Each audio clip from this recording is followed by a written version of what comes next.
The most commonly used idioms, Part 1. For anybody who is not a native English speaker, idioms can really throw them off.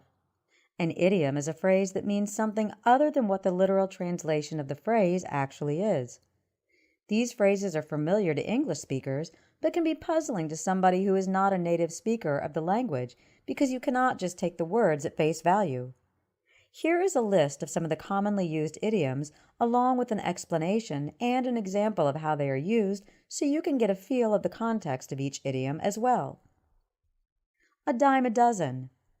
The literal translation is that you can buy a dozen of something for a dime, but what it really means is that something is so common that you can find them nearly everywhere. Example: Starbucks stores are a dime a dozen in this city. A penny for your thoughts. When somebody asks you this, they have noticed that you appear to be daydreaming or deep in thought and are asking what you're thinking about. They don't actually pay you a penny for your thoughts. It's just a phrase that's used to inquire about what somebody seems to be lost in thought about. Example: You see your friend sitting on a bench, lost in thought, so you sit down and ask them, "I'll give you a penny for your thoughts."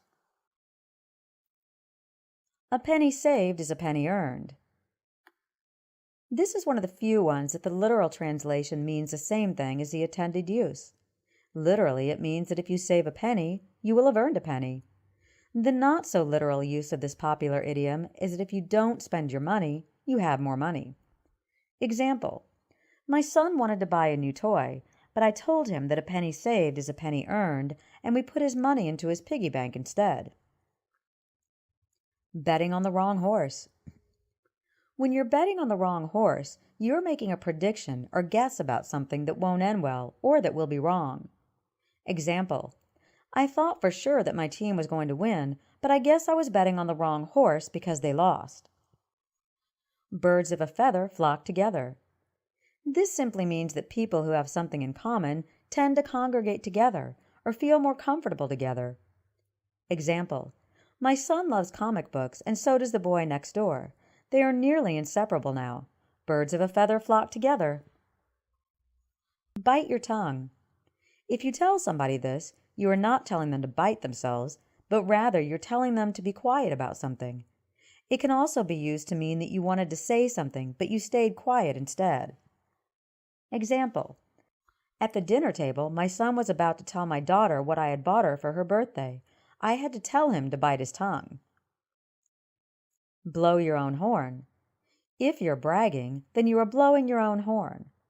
Example: I don't like Sharon. She is always blowing her own horn, telling us what a genius she is and why she's better than we are.